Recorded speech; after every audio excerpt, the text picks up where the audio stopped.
હાલો મિત્રો, તો હું સુરેન્દ્રનગર ગઈ હતી 2004-05ની સાલમાં. એવું મને યાદ છે થોડું થોડું. અને અમારા ઘરે ત્યાં મીટિંગ હતી. એ લોકો મુંબઈથી આવ્યા હતા અને એમ વાત કરતા હતા કે અમારે કેટલાય વર્ષો સુધી લાઇટ પાણીની કોઈ સગવડતા ન રહી, સુવિધા ન આપી અમને સરકારે. એટલે અમે 10-15 વર્ષ મત જ આપ્યા કર્યા, પણ અમને લાઇટ નહીં, પાણી નહીં, રોડ નહીં, રસ્તા નહીં, કોઈ જાતની સુવિધા નહીં. અને દર વખતે એમ કહે કે અમને મત આપો એટલે અમે આવી જઈએ, એટલે આ કરશું તે કરશું, પણ કાંઈ બનતું નહીં. આવી રીતે 10-15 વર્ષ વીતી ગયા. પછી કંટાળીને અમે પોતે જ છે ને નિર્ણય લીધો કે રોજ એક રૂપિયો કાઢવાનો, રૂપિયો રોજ કાઢવાનો.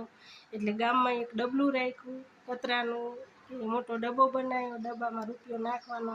એ રોજ રાત્રે એક છોકરા લઈ અને ઘરે ઘરે ડબ્બો ફેરવે, એ બધાય રૂપિયો નાખે ડબ્બામાં. એટલે 500-600, કોઈ સારા માણસો 5 રૂપિયા નાખે, સારા હોય કે હાલો નોકરિયાત છે 2-4 ઘર એવા હતા તો એ 5 નાખે, 10 નાખે, કોઈ મહેમાન આવ્યા હોય એ નાખે. એવી રીતે કરતાં કરતાં અમારે 12 મહિને ઘણા રૂપિયા ભેગા થઈ ગયા. પછી એમ નાનો એવો બોર નખાયો એટલે પાણી આવી ગયું. પછી અમે એ રૂપિયામાંથી બોરમાંથી ચકલા ઘરે ઘરે લઈ લીધા.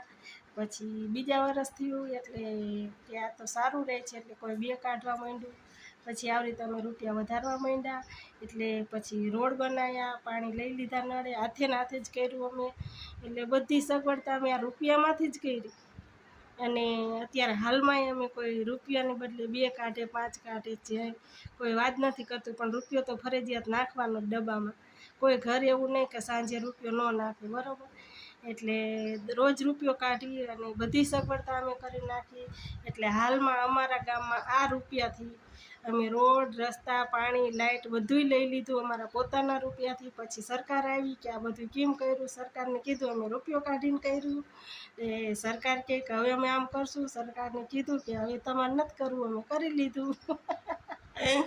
એટલે ભાઈ, આ વિડીયો જો તમારા સુધી પહોંચે અને તમે સુરેન્દ્રનગર આવ્યા હતા એ ભાઈ હોય તો મને લાઈક કરજો અને મારી સાથે વાત પણ કરજો.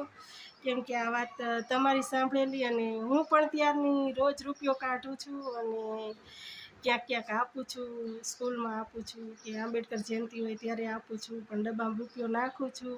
એટલે આવું હું પણ કાર્ય કરું છું મારા પૂરતું.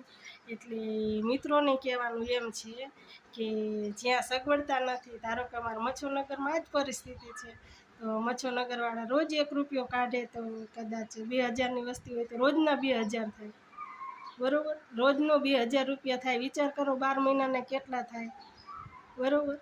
તો આવી રીતે રૂપિયાથી